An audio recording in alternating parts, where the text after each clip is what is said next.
welcome to another episode of the Chaos Chronicles. Navigating the randomness. I'm Jess. I'm Connie. And today we are back with another Who Knows What Wednesday. Yes, indeed. Before we get too deep into anything, just a reminder, you can find us at all of our social media, which is numerous now. They are linked below in the description along with their handles. We would very much appreciate a like, subscribe, and follow. Yes. All right. Also, we do have our email down there too. So if you have any suggestions, please let us know. Yep. Suggestions for podcasts, suggestions for podcast episode ideas. When I said podcast, maybe like text suggestions, I don't know. Like we're having a mixed relationship with the recording system that we use now. So if you have one that you're like, hey, this is awesome, let us know. Yeah. We're not married to this one. We're not. I think we have it for a year, but like I can be swayed. We can be swayed. We're almost at a year. We are almost at it. Wow. Oh my God. Yeah, we're 10 months? Because we started filming in January. We did. I don't know when the first one came out though, but we started filming in January. Started filming in January. Yeah, like second week of January. Yeah. I don't know. Time flies. Time really flies. It's a very different podcast. It is, but we already have ideas for coming back to every once in a while on Wednesdays. We'll do something a little more lighthearted because everyone needs something lighthearted every now and then. Yeah, a once in a while Wednesday. Yeah, once in a while. We got Who Knows What Wednesdays and a once in a while Wednesday. I love it. It started off as a once in a while type podcast where it was nice. It was enjoyable.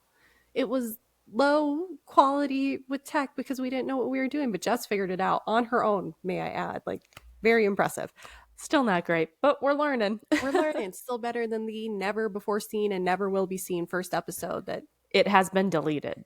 It does not exist. Digital death. Yes. It's gone. It was so bad. It was so bad. But we've learned so much. And hopefully you guys are learning along with us on our Who Knows What Wednesdays. Maybe you're learning something from our Twilight and New Moon and Eclipse reactions. Maybe you're just learning that the books are bad. You're welcome. But yeah, we appreciate you being along with us. So yeah, let us know suggestions, comments. We'd be happy to take them. Yeah. All right. And this is going to be a two-parter most likely. So stay tuned for next week for the second part. But before I tell you what we're going to be talking about, I mean, you guys already know. Connie doesn't know. We're going to do a quick trigger warning for murder, violence, and financial struggle. So the typical Wednesday stuff, as you guys are probably catching on. You guys are probably familiar, but for those of you just joining us for the first time, welcome. Welcome. You're smart. You should be smarter and click subscribe. Yes, because only a whopping 7% of you over on YouTube are subscribed. Come on, guys. Subscribe. But thank you to those 7%. Yes, we appreciate you. 7%. And, you know, if you're our family and friends and you're watching this and you're not subscribed, what gives? Come on, guys. We're so nice and lovable to you in real life. Help us out. Subscribe. Thank you. Oh, gosh. Alrighty. So today we are going to be talking about the Glensheen Mansion murders. Oh. Okay. I was on the phone with Connie and her sister yesterday, and Connie's sister just randomly, have you guys heard of the Glenshee musical? And I'm like, Jenna, I should have known. when you didn't respond with an affirmative or a negative, I'm like, is that going to be our episode? Like, I cannot confirm nor deny. Oh my God. So Jenna, if you're watching this, you were spot on. You were right. You were right. My sources, I'm going to throw them out now because I threw them on the top. slphistory.org, law.justica.com, web.archive.org, and NPR News.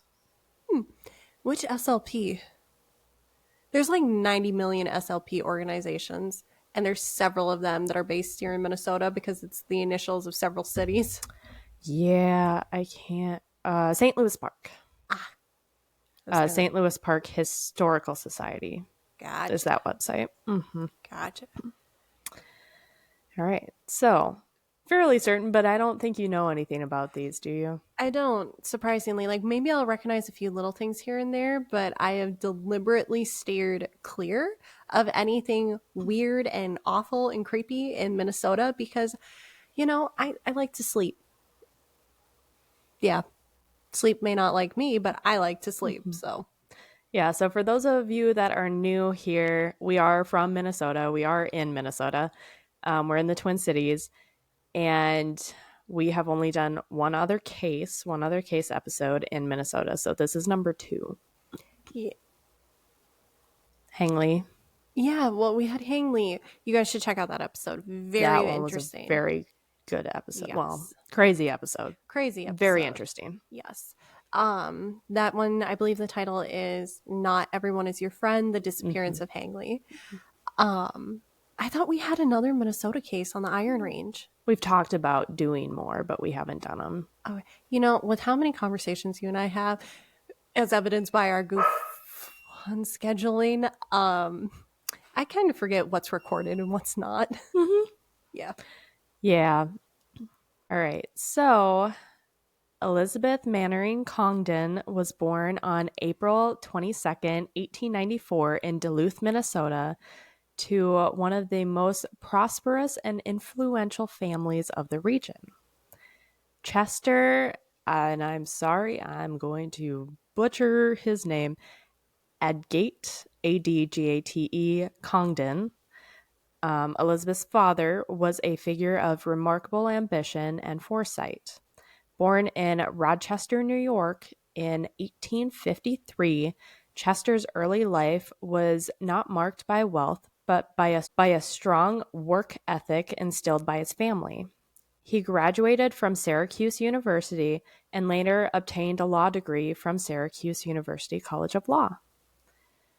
Initially pursuing a career in teaching, yeah, that was right. Sorry, I always thought that was wrong. He got a degree in law and went into teaching? No, he initially was in teaching, and then he quickly transitioned into law. Gotcha. I was going to say, I take personal offense. If you are going to go through the hell that is law school, especially back in the day, at least I got computers and stuff helping me. If you're going to go through all that, and then you're just going to be like, no thanks. Yep. Nope. I mixed up those little bullet points. That was supposed to be the other one first. It's all good. It's all good. I mean, ultimately, he lived his life. He did his thing. I judge. That's fine. Yes. So obviously him going into law kind of set himself apart from what he was growing up with. Chester moved to Duluth in 1892, and this marked the beginning of his legacy in Minnesota. He joined the prominent law firm of Bilson and Congdon, and his career soon expanded beyond the legal world into business. His most significant and lucrative endeavor came with investments in the iron ore mining industry of the Mesabi Iron Range. So he is at the right place at the right time. He's become a partner of a law firm. Things are going well for this dude. Yeah. Yeah. And he's like, even if it flops, it flops. Who knows? But you and I well know that area did not flop. No, it did not. Did not flop. What's the opposite of flop? Flip. Pulp. P-O-L-F. So this decision proved to be transformative as the mining boom catapulted Chester into substantial wealth and influence. His business acumen was also evidence of his contributions in the development of transportation and infrastructure, including his involvement in the Lake Superior and Mississippi Railroad, which facilitated the shipment of ore and bolstered the region's economy. Oh, this is a smart businessman. He is getting his finger in every single pie, every single level. I think that might start getting him a little close to a monopoly one day, which the U.S. does not like monopolies. But no. Wow, smart guy. Yeah. Okay, so we're building up all these good things. That means the bad thing's gonna come. Not soon, though. It'll take a while. Oh, that's nice. So we get a nice, and this is why I said I think you're gonna like this case. Oh, because it's like a nice story, and then the very end is, but you get a really nice story. won't take it. I mean, I'm vibing with him so far. He's making good decisions. I mean, he may have been a horrible person, but business acumen wise, good. Yeah, I don't know personally. Yeah, I put the disclaimer there because you said 1894, so Yeah, we yeah, we can guess. We don't know. we don't know. Nope. Yes. So, beyond his business interests, Chester was a committed public servant and philanthropist. As a Minnesota state representative, Damn. he was known for advocating public education and progressive legislation aimed at benefiting society as a whole. Okay, he's sounding like a good person. This guy is doing everything. This is giving vibes of that like immortal who decides to like come and interact with society every couple hundred years and like do everything. It's giving that vibe. I could see that. Yeah, right, right. His conservationist efforts were ahead of his time. He believed deeply in protecting natural resources for future generations. One of his lasting legacies includes his support for the preservation of land that later became part of the U.S. National Park System. Good job, Chester. Yeah. Good job. Chester's doing good. Yeah. Yeah. So that is Elizabeth's father. Okay. Now, Elizabeth's mother was Clara Hespera, Hesperia, Beautiful name. Bannister Congdon. And she was born in 1854 and brought a deep sense of culture and compassion to the Congdon household. Clara hailed from a family that valued education and social consciousness. Wait, was Clara, what was her first name, the wife? I thought it was something else. Clara, Elizabeth's mother, Clara Hespera. Hespera. I heard Hespera as her first name. Oh. Sorry, that's why I was like, wait, who's Clara? Clara Hespera Bannister Congdon. I guess it's confusing. She has four first name, middle name, maiden name, married name. That's ironic that I didn't get that, given I have 5 names. Whoops. That's okay. It's been a week. It's been a week. Yes. So her marriage to Chester was a partnership not only in life, but in their shared dedication to philanthropy and community involvement. Clara played a central role in nurturing their children, ensuring that they were raised with a strong foundation in moral principles, education, and the arts. The Congdon home was not only a center for social gatherings among Duluth elite, but also a space where intellectual and cultural pursuits were encouraged.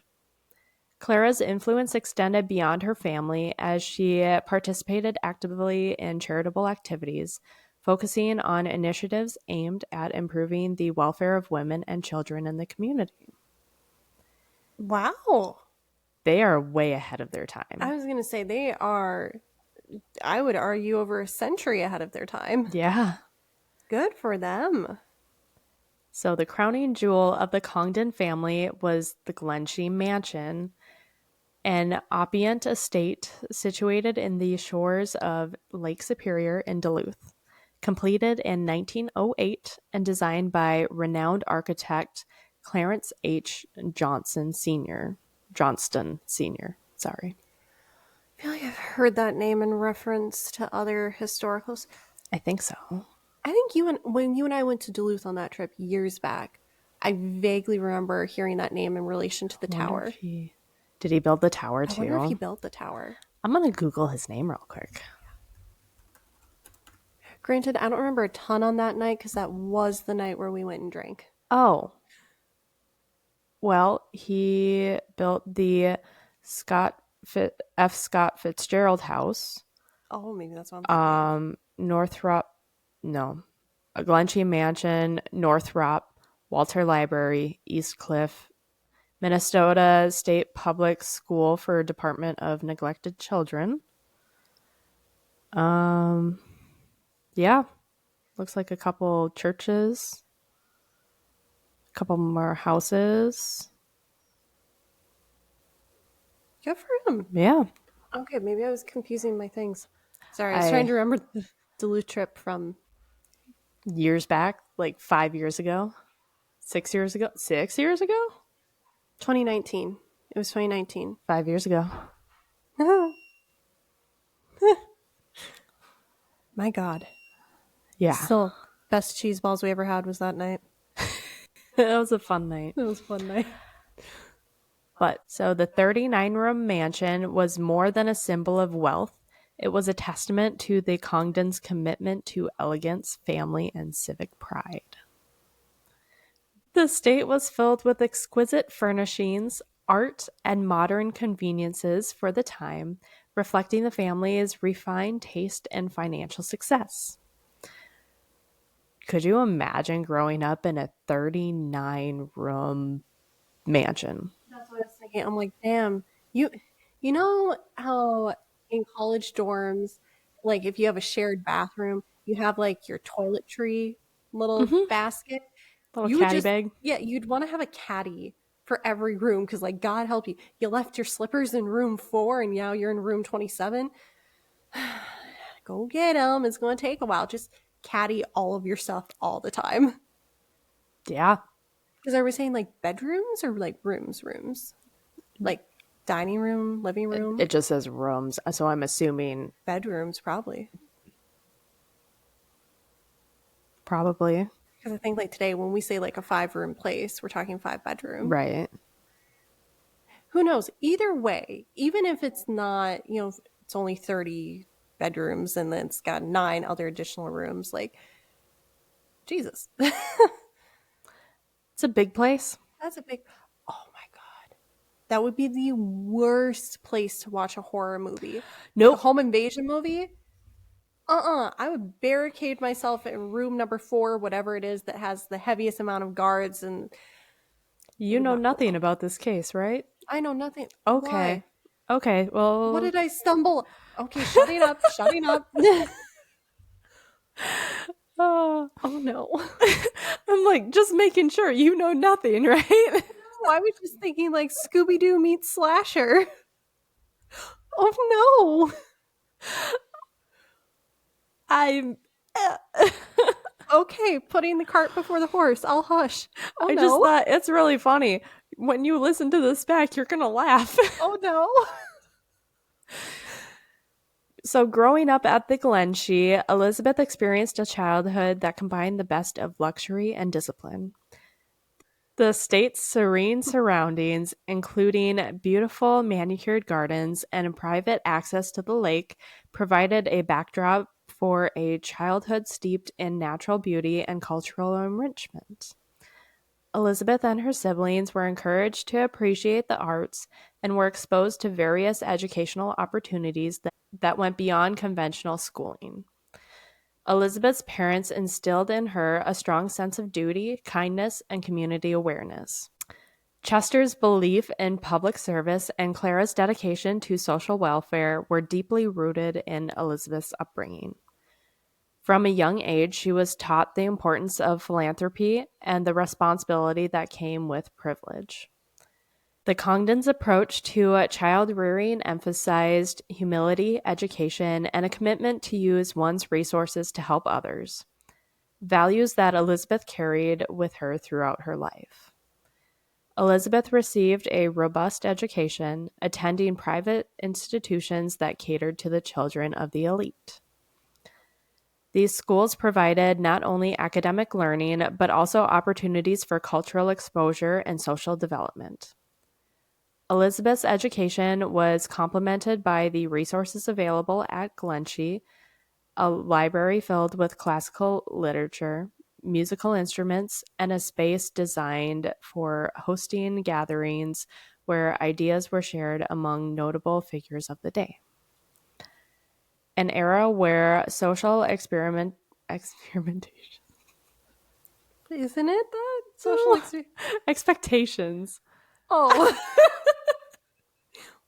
Whoops. Nope, I saw EX and just went bloop. I wasn't even questioning it. I'm like, yeah, they did a lot of social experiments back then. This entire family is a social experiment. Yeah. And it's impressive. Like, normally when we hear about the successful families, I'm going back to the Evil Has a Name, and it's Joseph Fritzl.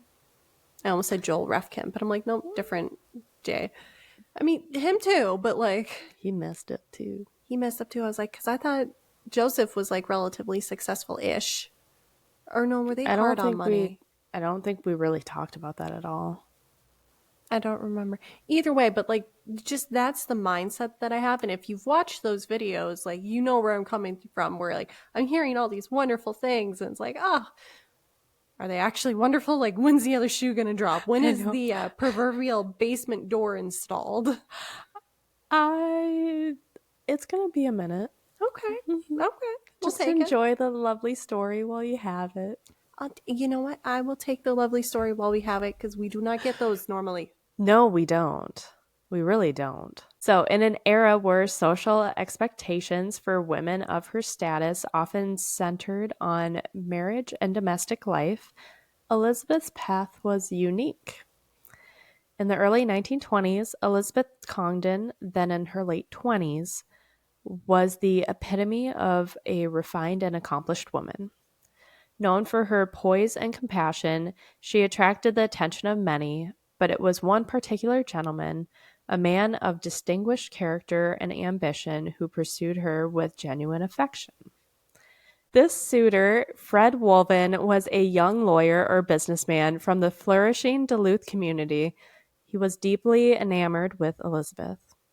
Their courtship, characterized by elegant outings and shared intellectual interests, blossomed under the watchful eyes of the Congdon family.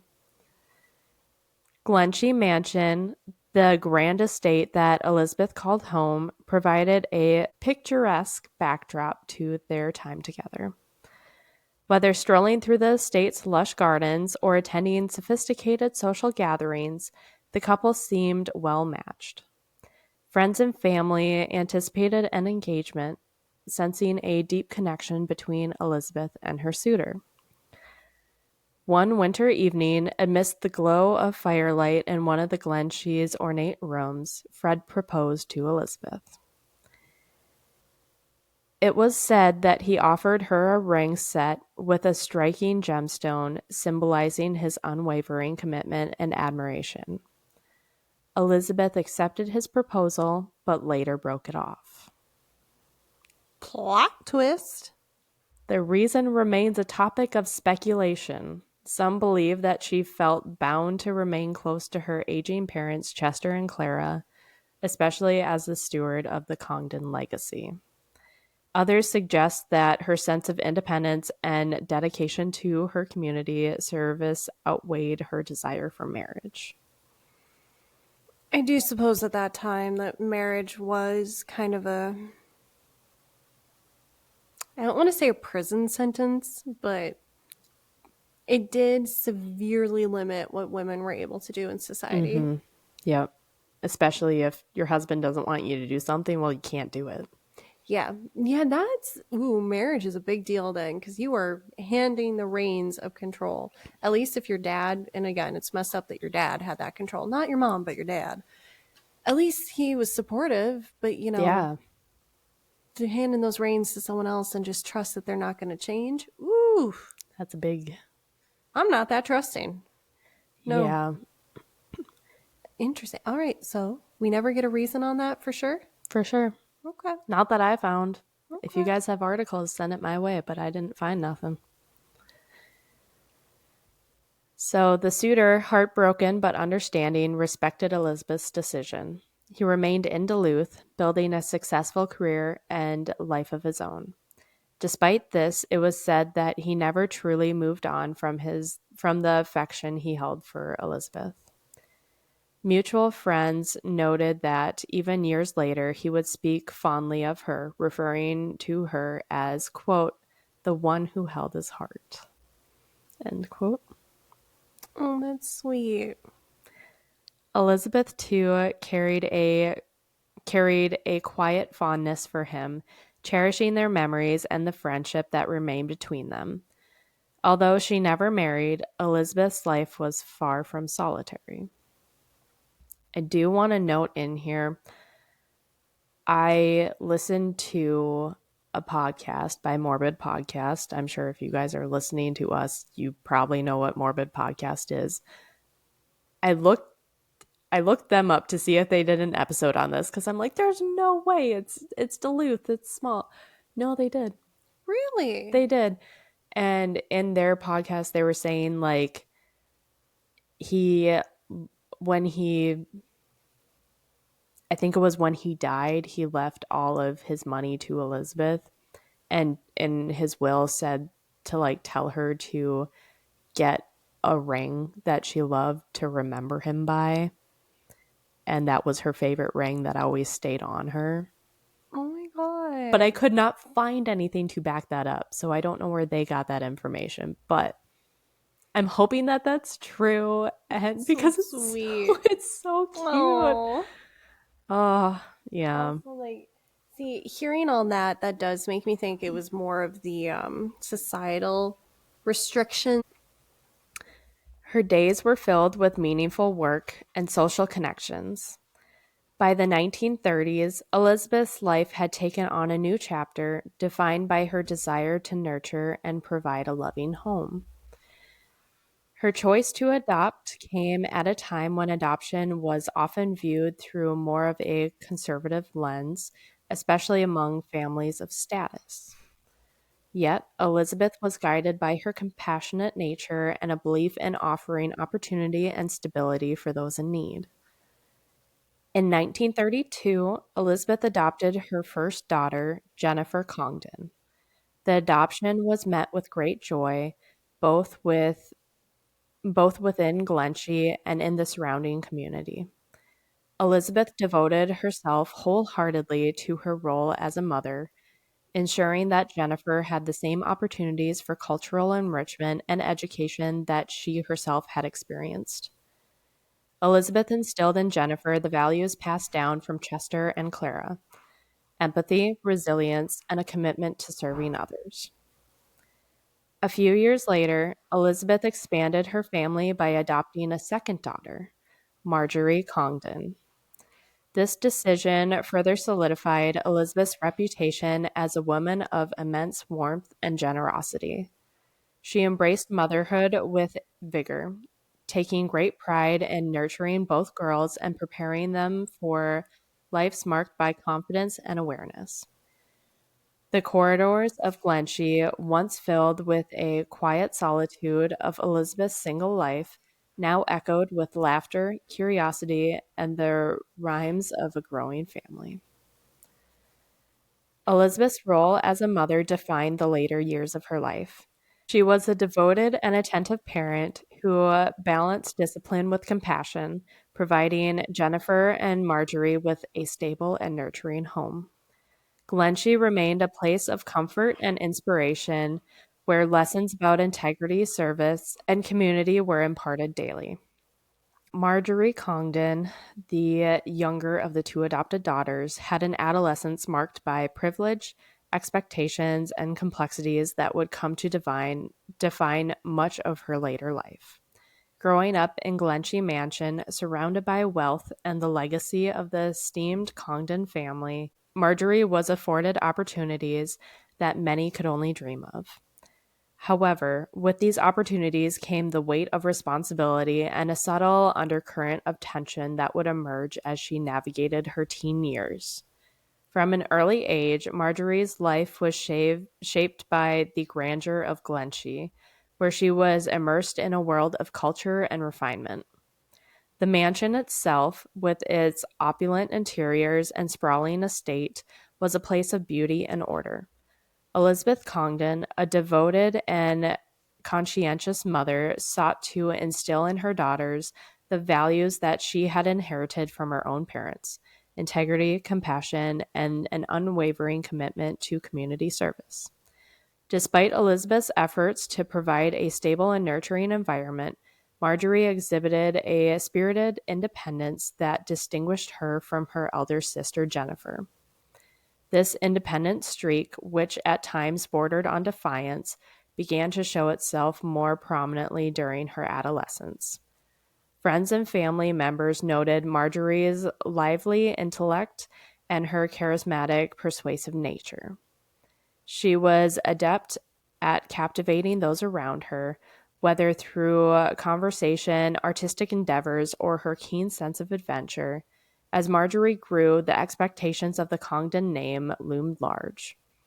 Elizabeth, deeply conscious of her role as a matriarch, hoped that both Jennifer and Marjorie would continue the family's legacy of philanthropy and public service.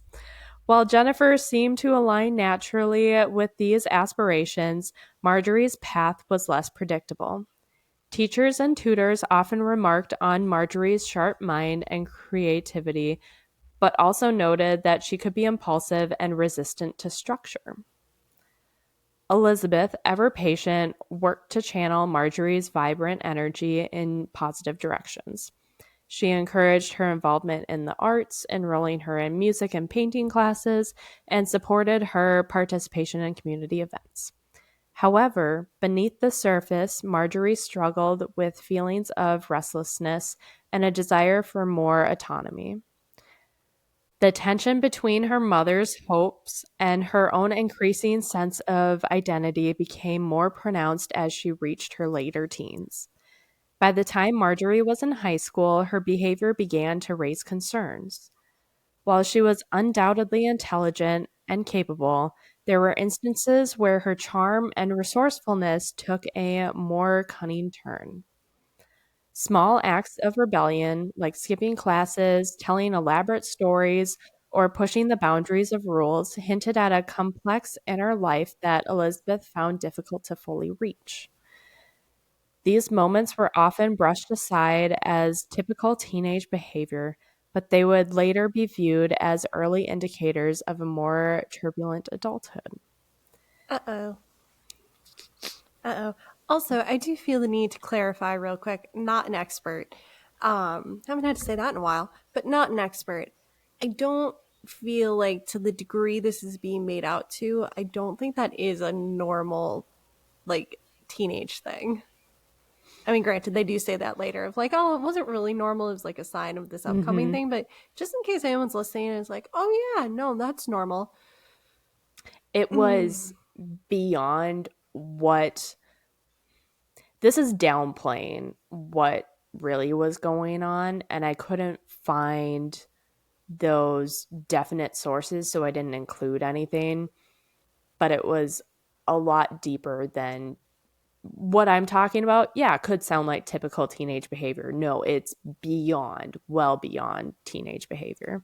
That's how I'm taking it, because given the time period that we're in and, Mm-hmm. society being what it was and the socialites being who they were, the fact that any of that got out means that, like, it was to the level of, like, always, like, bad, bad. Bad. It couldn't be 100% kept under wraps, because if it was just, like, 2 times she maybe, like, stretched the truth a little bit, oh, a donation here or there, oh, well, Elizabeth's just Mm-hmm. so kind, so, it's fine, and it's overlooked, and then no one hears about it. Yep. So the fact that it's noted, like, read between the lines that there's probably more going on.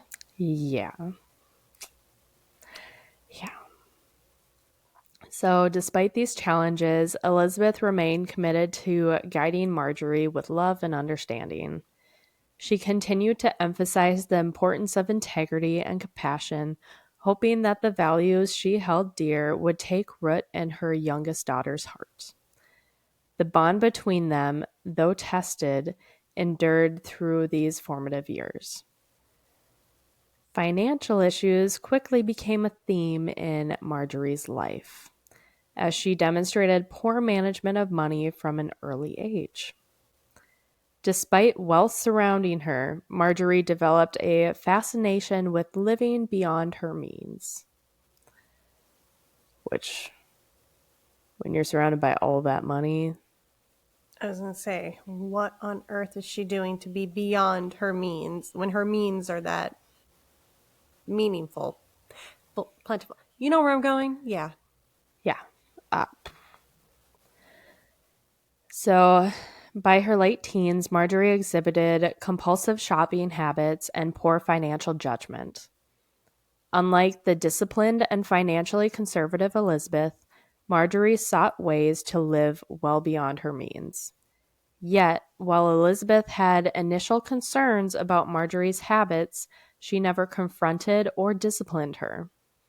Instead, Elizabeth enabled Marjorie's behavior by quietly paying off her mounting credit card debts and other financial obligations, avoiding any direct confrontation or meaningful boundaries.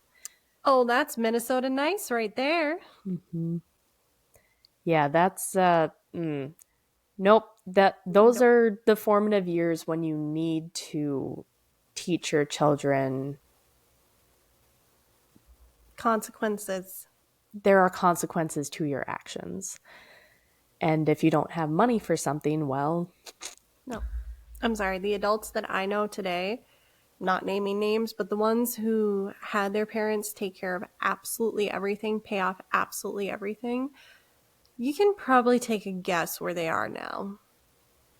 Financial insecurity might be, I don't even know if that could describe their situation. I would maybe say hopeless of their own volition. yeah, it's typically not good. It's not. It's not. No. Nope. It's just such a bummer because, you know, she's trying. Elizabeth's trying.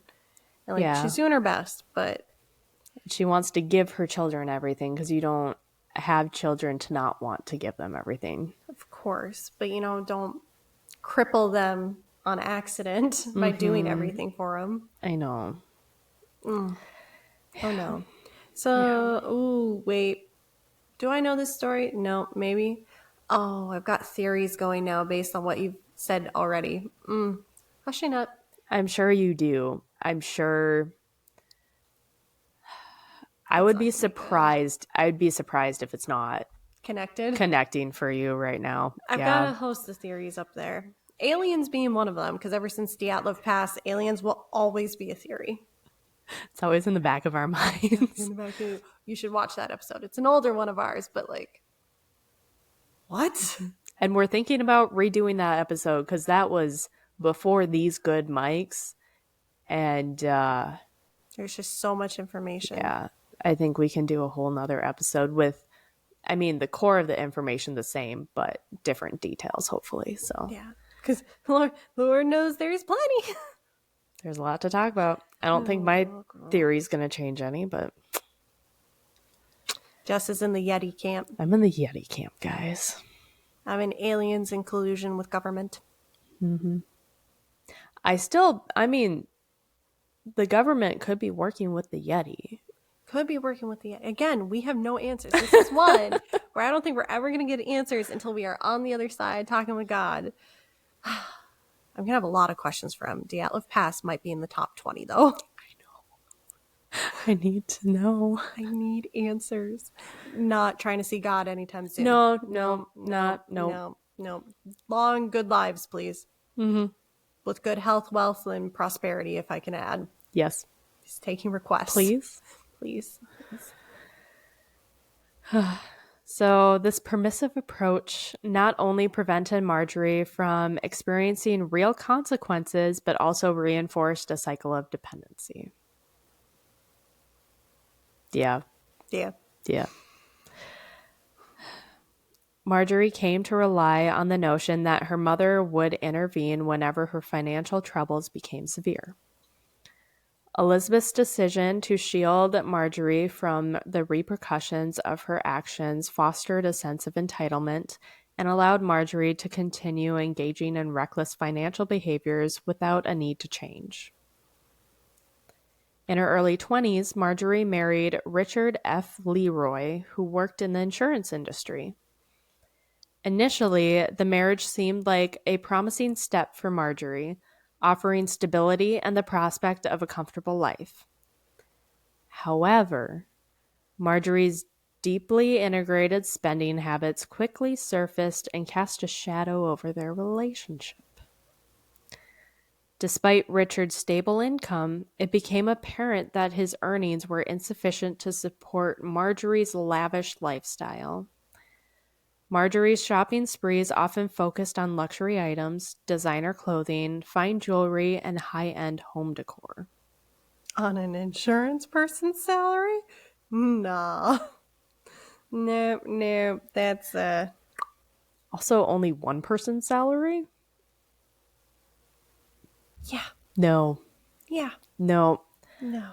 I know a part of this is her and part of it is on Elizabeth for not teaching her consequences, but like, how do you not feel guilty about that? Right? I don't know. That's maybe she did. I don't know, but I mean, if it's a true shopping addiction and like in denial, like they can't see a problem. probably. Wow. It just blows my mind. Yeah, no kidding. Blew his paycheck too. Mm-hmm. She had a taste for expensive furnishings, art, and even collectible items that were well beyond the financial capability of a family relying solely on Richard's income. Her purchases were not limited to tangible goods. Marjorie enjoyed hosting extravagant parties and social gatherings that required significant expenditures. She would often justify these purchases as essential for maintaining their social standings or as investments, despite their obvious impact on their financial stability. As her spending grew increasingly out of control, Marjorie also began acquiring funds through questionable means. She was known to take out credit cards and loans without Richard's knowledge, sometimes even forging his signature or misrepresenting their financial situation on applications. That's called fraud. Mm-hmm. And I didn't get into a lot of it, but she did this often. So she is Really a often. true shopping addict. Yeah. Like, this is an addiction. It's an addiction. It's bad. Yeah. There is a little bit of irony here that the granddaughter of two people who based on the information we've gathered, could not be anywhere near shopping addicts. No. Their daughter, same thing. And then the granddaughter. Yep. And even the other daughter, completely different to Marjorie. I mean, there is a saying, the grandparents earn the family fortune. The child maintains it. The grandchild squanders it away. Like, it's such a prevalent thing. Yeah, well. Oh, yeah, that's. Ugh. Back to Marjorie. Yeah, so these practices allowed her to sustain her spending temporarily, but ultimately deepened the couple's financial woes when the bills came due. The debts began to accumulate, and creditors started to call, revealing the full extent of Marjorie's spending to Richard, who didn't know what was going on. Could you imagine all of a sudden, I don't know, let's say tomorrow you get bombarded with like 3 different calls saying that your husband maxed out like 5, 6 credit cards and has like a $50,000 loan and I would have a conversation with him. The nature of that conversation may be less than amicable. I might be a bit upset. But I'm also just like, that would be warranted. It would be warranted when you're married and you accrue each other's debt. Like, that's why you have conversations about finances and spending habits before you get married. But, I'm feeling for Richard right now. Richard may have been an awful human being. We don't know, but like, I'm feeling for him in this regard. I know. Like, even like as I was reading about this, I'm like, stressing me out.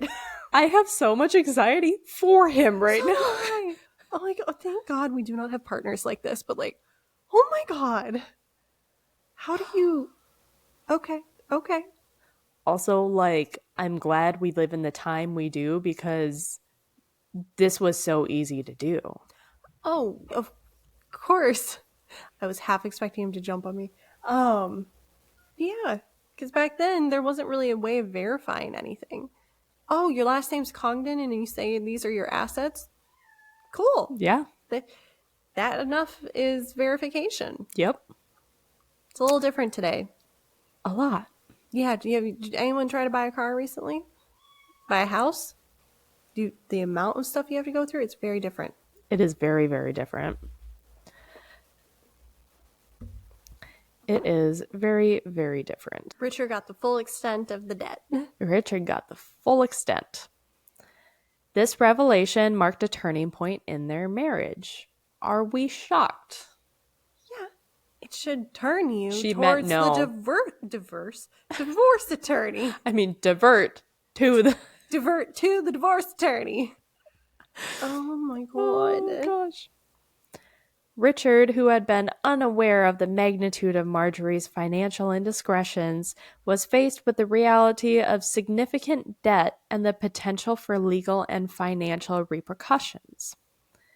The trust between them eroded rapidly as Richard struggled to come to terms with Marjorie's deceit and the depth of her financial dependency. The stress of covering the mounting debts and dealing with their financial instability led to frequent and bitter arguments. I don't know what else is to be expected. No, I'm like, at that point, I would be like, shoot, if I was Richard, I'd be calling Elizabeth and I'd be like, come get your daughter. I'm divorcing her.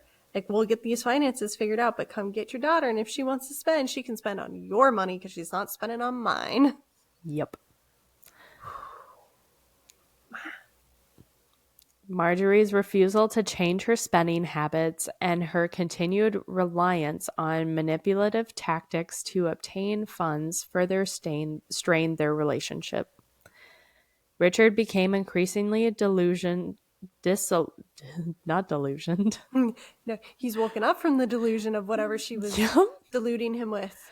Oh, glad he's not. Oh, I mean, I was imagining the amount of stress, like that, however much the debt was, based on what we're hearing and based on her spending habit. Oh my god. And this is not a new marriage either. Yeah. Which I'll get to that in a second, but like, oh gosh. So Richard became increasingly disillusioned as Marjorie's attempts to maintain her lifestyle persisted, often at the cost of their financial and emotional well-being. Despite his initial efforts to help her and salvage their marriage, Richard ultimately reached a breaking point. The couple's constant conflicts, combined with the relentless pressure of managing debt, led to the decision to divorce. They were married for about 16 years and had 7 children together. Dang. So it's 16 years of her stroke. 16 years of her basically frauding. Yeah. Committing fraud. Yeah. I don't think frauding is a word. Well, we just made it. You just made it a word. We made it a word. Committing fraud, lying to her husband, hiding all this. Mm-hmm. Ooh. It's really bad. That's bad. Also, it's a different world, as we mentioned, but like 16, how do you not notice that over 16 years that your spouse is like opulently spending? I mean, it sounds like she was okay in the beginning, so I'm assuming the first couple years. Well, she probably just kept it under wraps as much as she could. Yeah. And then she started spending more and more and more. He found out they were trying to fix things. They were trying to work through it. She would say like she would change. And then she would be okay for a little bit more. And then same old thing. And kept doing it. Then 16 years goes by. Yeah, no, 16 years, 7 kids. Dear God. Yeah. All of that sounds bad. Okay, anyway. Yes, so they divorced. Mm-hmm. Yep. Not saying, I have no idea if this guy's a good guy or not, but no one deserves that. Yeah, that's bad. No, happy wife, happy life. No. It's more happy spouse, happy house. Gender neutral. We like that better. We like that one. Marjorie Congdon's second husband, Roger Sipe Cladwell, initially came into her life as a figure who projected stability. Unlike Marjorie, who was well known for her extravagant spending and financial mismanagement, Roger was believed to be financially secure at the time they met. He was a horse trainer and gambler, but had a reputation for being pragmatic with his finances. Is that the right word? No, it is, but I'm just thinking how, if you're a gambler, but you're also pragmatic with your finances, that the very nature of being a gambler is not very pragmatic. I know. I was like, when I was reading that, I was like, sure, but no. Yeah, I'm like, the only people who say like, no, I'm good with finances. I'm a gambler, but that's fine. I'm fine with my finances. Are the people that are not good with their finances. I mean, like, sure, as long as, like, I think we're also thinking, like, gambling as an addiction. That's true. Anyone who says that I'm a gambler is addiction level, like, today. Whereas someone who says, like, oh, yeah, I'll gamble on occasion, like, I'll go out with friends and I'll gamble, they wouldn't necessarily call themselves a gambler. Mm-hmm. Like, gambler has, say that, but the word is sounding weird now. It is, yeah. But it's just got the negative connotation with the addiction. Mm-hmm. So I think that's what I'm hearing. But yeah. So, no idea. But as far as today's world, if you're a gambler, well, you're probably more than likely addicted and probably more than likely not financially stable. Generally speaking. Generally. There's always exceptions. None come to mind right now, but I don't know all 7 billion people in the world, so there has to be exceptions. Mm-hmm. There's loopholes everywhere. You just got to find them. Gonna make a career on those. You are.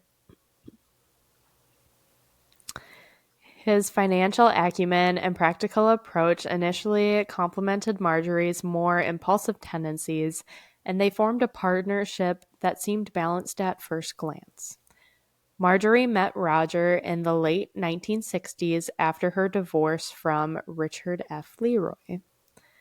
Roger was attracted to Marjorie's charm and the mystique surrounding her family's wealth, while Marjorie saw Roger as a steadying presence who could help her navigate life's complexities. Early in their marriage, Roger was vocal about wanting to keep their finances in check and tried to curb Marjorie's notorious overspending. However, Marjorie's deeply ingrained habits were difficult to control, and her desire for luxury often clashed with Roger's more cautious financial mindset. As Marjorie's spending habits continued, Roger's initial control over their finances began to wane. While he did not support Marjorie's excessive spending, he found himself struggling to manage the repercussions. Their relationship became strained as Marjorie's spending led to mounting debts. Roger, who once believed he could rein in Marjorie's impulses, started feeling the pressures of their financial situation deteriorating. And that is where we are going to leave you for this week. We will be talking more about Roger. Yes, he is relevant to the rest of this story. And Connie, your shoe is going to drop in the next episode. I knew it. We were like, okay, everything's going good. Everything's going good. The shoe's finally dropping, guys. It's finally going to drop. And I hate to leave you guys off on a cliffhanger. I do. But this is a longer one. And I feel like we're going to ramble a little bit. Or you're going to have opinions in the next one. Is it even an episode if I don't have opinions? No. Exactly. Well, fine. We will give it to you guys. Nope. Oh, dear.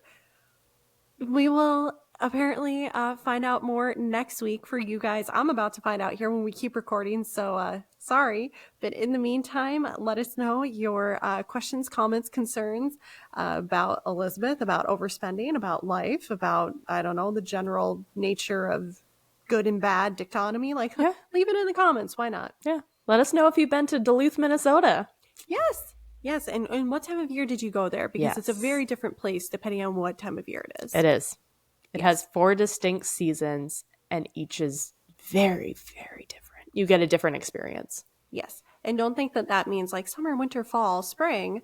No. Like you can have the 4 seasons within a 3-month span. Absolutely, you can. Yeah. It's fun. But on that note, we will see you guys next week. Just a reminder again, you can find us at all of our social medias. They are linked in the description below. We would very much appreciate a like, Follow and subscribe. follow, and subscribe. I don't know why follow left me and I almost said flourishing because of burgeoning. You know, we're flourishing over here, and we hope that you're flourishing over there. We will see you guys on Saturday for Twilight? No, Eclipse? Eclipse, or next week for part 2. Until then, adios. Bye. Are we flourishing? I don't know if you are, but I'm not. I'm not. We are surviving. Not thriving yet. Not yet. We're Just sowing surviving. the seeds of thriving. We're still in the manure level of the soil right now.